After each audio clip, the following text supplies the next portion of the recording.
The biggest stressor in the military is transition. Transition. And probably the biggest bringer of peace, I'll say top two, will be knowledge, knowing what you should know, having the answers to questions, and having resources. Resources. They bring peace. If somebody sues me, but I have the money to hire a lawyer, I'm stressed this much less. Just a tad less, mainly because I know I have the ability to at least acquire a known solution that's available on the everyday market. It's not abnormal to just see solutions out there. Everything you see around you is a solution to a problem that once exists. Everything.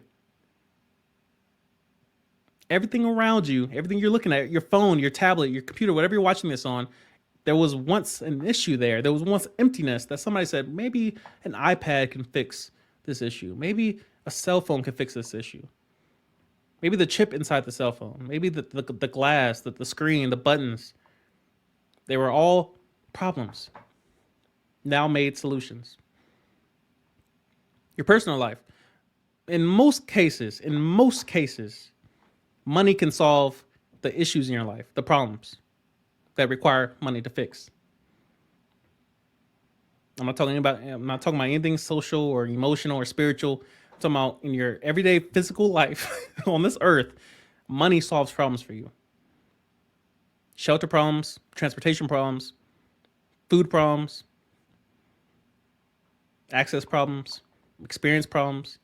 Money is the median.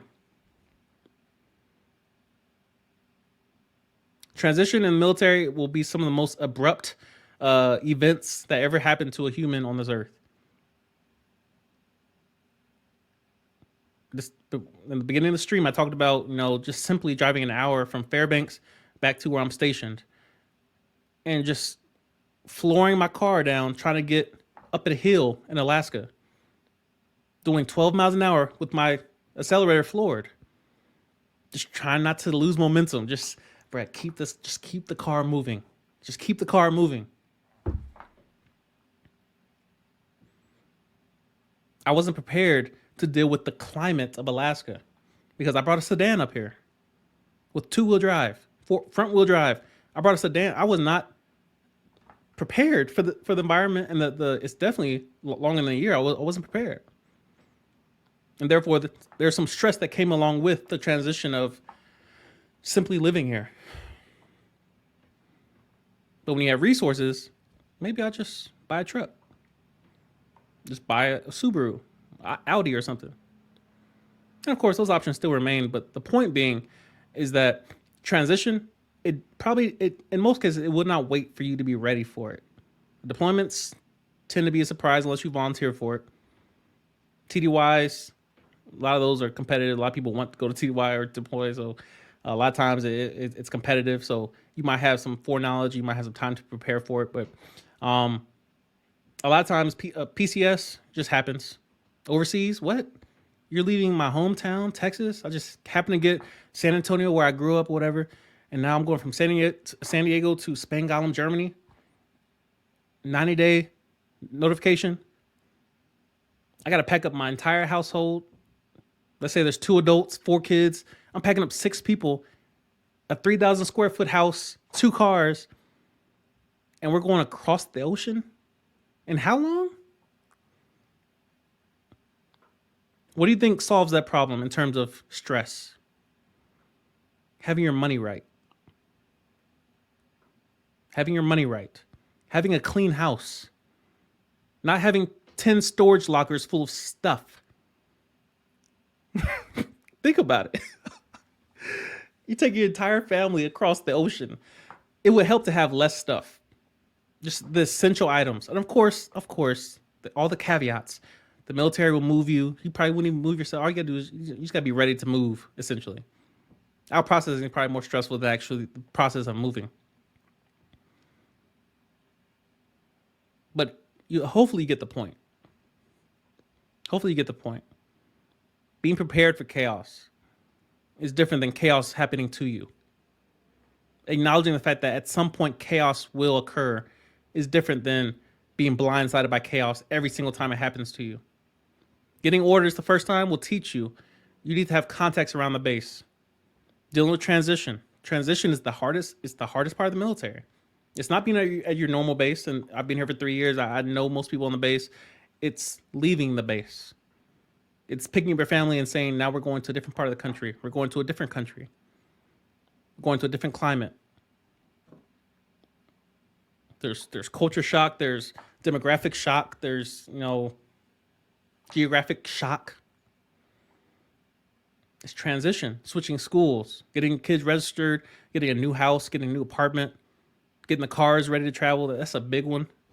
Again, I made my mistake bringing a sedan up here. Had no business bringing a front-wheel drive sedan to Alaska. No business. There's cars smaller than mine that have all-wheel drive just going right past me. Hopefully, this probably be the most northern I've ever been and probably will ever be, because Eielson, Clear is probably it's probably third only to Thule, Greenland in terms of the most northern Air Force bases in the world. So I don't think that will be an issue so much more, but there's a chance I could come back. God forbid. God forbid they send me back up here to Alaska. Hopefully they send me to Anchorage, Joint Base Elmendorf. That's doable. It's a major city. But yeah, be prepared for transition, which means you need to have your money right. You need to have your house in order. House needs to be clean. You need to know where everything's at. Everything needs to serve a purpose that you buy. You shouldn't just be filling a house full of stuff. And obviously, it's just different with families. It's different where you have 2 of everything for 6 people. It's a different dynamic than me when I just have a 10 by 15 square foot room and everything I own fits in 6 plastic bins. I just throw them in the back of my car like it's nothing. I just pack a suitcase and I'm gone. All my electronics are fit in this one plastic bin. I'm on the road. I'm gone. It's way different than packing up 6 people with different appetites and different stuff going on, and now they gotta leave their friends and they gotta leave the school system and they got homework, and it's a lot. So that being acknowledged, resources, especially those who you don't understand a lot of the dynamics of the military. The more money you have, the greater chance that you'll be at peace when chaos occurs. Just a thought.